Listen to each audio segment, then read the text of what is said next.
Good morning, brethren. We thank God for giving us yet another day, a glorious day, which the Lord has made. We shall be glad and rejoice in it. This morning we are going to continue in our study of the book of 2 Kings chapter 4. 2 Kings chapter 4. Let us pray. Father, in the name of Jesus, we thank you for the opportunity you are giving us to listen to your word. Please, by your grace, Lord God Almighty, open our mind to understand the scripture. Let your word benefit us. Let your word do us good. Please, Lord God Almighty, glorify your name in our lives, in our situation, in our circumstances, in the name of Jesus Christ. Thank you, Father. In Jesus' mighty name we have prayed. Amen. Praise the living Jesus. Let us look at the book of 2 Kings chapter 4. 2 Kings chapter 4, verses 1.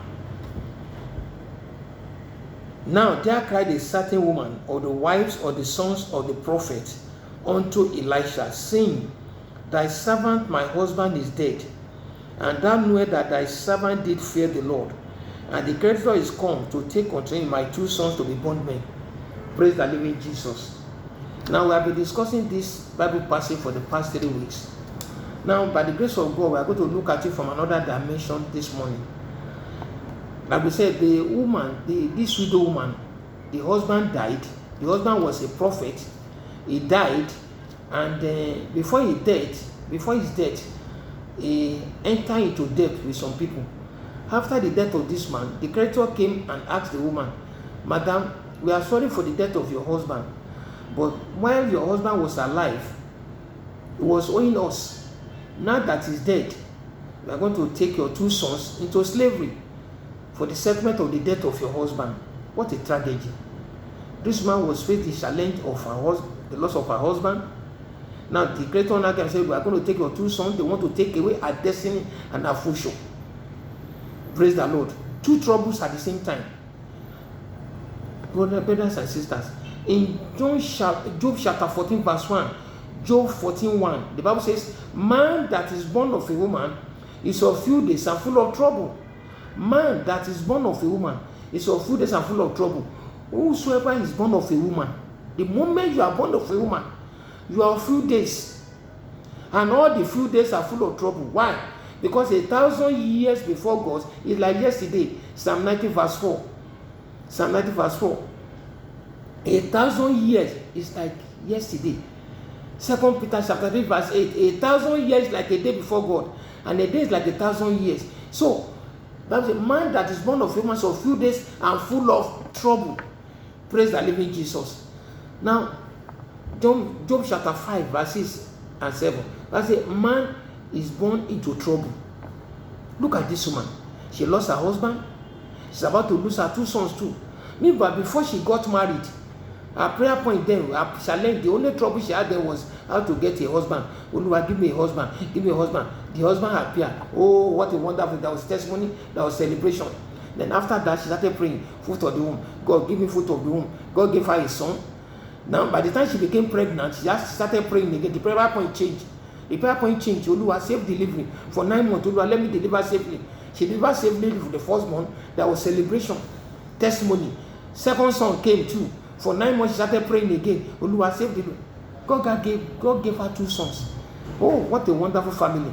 With her husband, with the two sons, herself, wonderful family. Now, as they were praying to God, looking for just say, God, these children, let them grow up to maturity to be able to take care of us in our old age. The husband died, another trouble. When the husband died, she became a widow. What a wonderful, what a big challenge.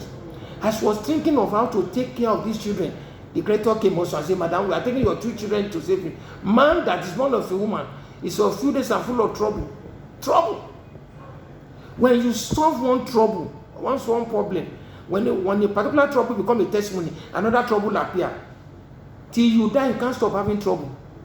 Because the Bible the sword cannot be broken.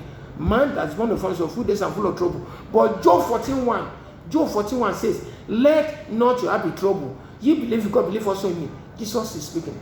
Jesus says in John 41, let not your heart be troubled. Ye believe in God, believe also in me. The moment you give your life to Jesus, then you know that somebody is going to take care of your trouble. Every challenge you face in life, just transfer it to Jesus Christ.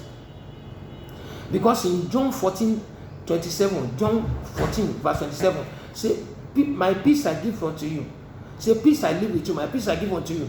Not as well give I unto you. Let not your heart be troubled, let it not be afraid.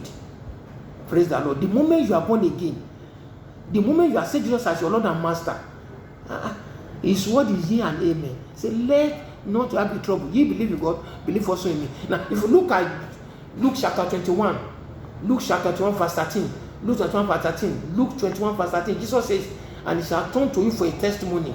Every trouble you have shall turn to you for a testimony. I did not write the Bible. Go and read the Bible.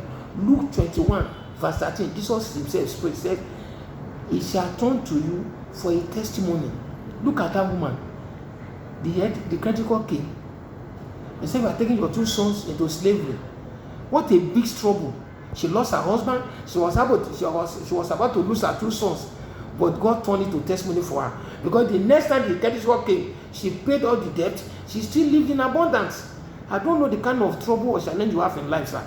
Jesus says, it shall turn to you for a testimony. Don't please mark it in your Bible. When you wake up and say, look, mention your name. This particular trouble I'm facing, it is written, and it shall turn to me for a testimony, and so shall it be for you. Now, let's look at 1 Corinthians chapter 10. 1 Corinthians chapter 10, verse 13. 1 Corinthians chapter 10, verse 13. The Bible says, there are no temptation taking you, but such as is common to man. But God is faithful, who will not suffer you to be tempted above that you are able, but with the temptation also make a way to escape, that you may be able to bear it. I'm going to read this once again. 1 Corinthians chapter 10, verse 13. There are no temptation taking you, but such as is common to man. But God is faithful, who will not suffer you to be tempted above that you are able, but with the temptation also make a way to escape, that you may be able to bear it. Every temptation is a trouble, is a problem. The Bible says, there are no temptation taking you, but such as is common to man. There is no trouble you are facing now that is not common. It's a common trouble. But there are no temptation taking but such as common to man. Listen to me. Every challenge you are facing now, according to the word of God, some people have faced it before. Some people are still facing it, and others are just going to face it. You are not alone in it. Whatever trouble you are facing is a common trouble. That's what the Bible says. There are no temptation taking you but such as is common to man. So your trouble is a common trouble. Your problem is a common problem. And the moment it's a common problem, it has a common solution. If some people have faced it before, somebody must have solved that kind of problem before. So there are no temptation taking but such as common to man. It's a common trouble. It's a common problem. If it is common, there is a common solution. Number 2, but God is faithful, who will not suffer you to be tempted above what you can bear. Oh my goodness. God will not allow an oversized problem to come to you.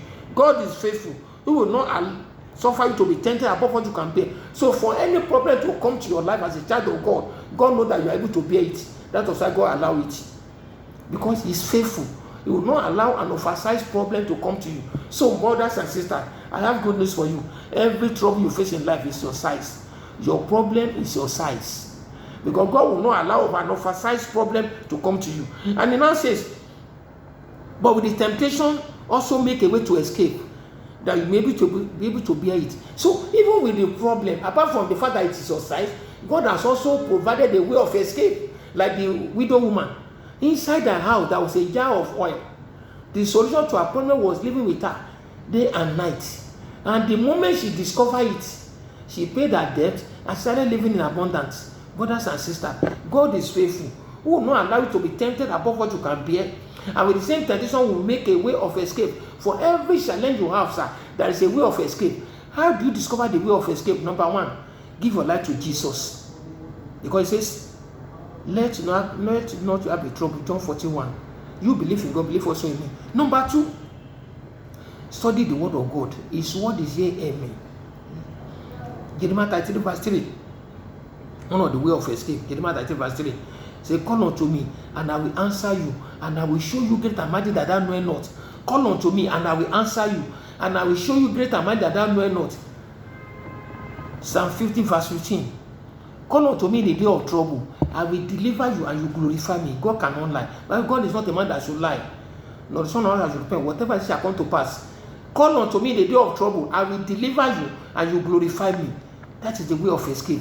Brothers and sisters, don't allow your mind to be troubled, because God is in charge of your life. The one that created you knows everything about your life and is in charge of your life. Bible says, and it shall come to pass that whosoever shall call upon the name of the Lord shall be delivered. In the name of Jesus of Nazareth, every challenge you are facing, every trouble confronting you, known and unknown, shall turn to you for a testimony. Every spiritual problem you are facing, it shall turn to you for a testimony. Every physical problem you are facing, it shall turn to you for a testimony. Every economic, financial problem you are facing, it shall turn to you for a testimony. In the mighty name of Jesus, you will never serve God in vain. As you call unto him this morning, the Lord will answer you speedily. In the mighty name of Jesus, so shall it be. In the name of the Father, and of the Son, and of the Holy Spirit. In Jesus' mighty name.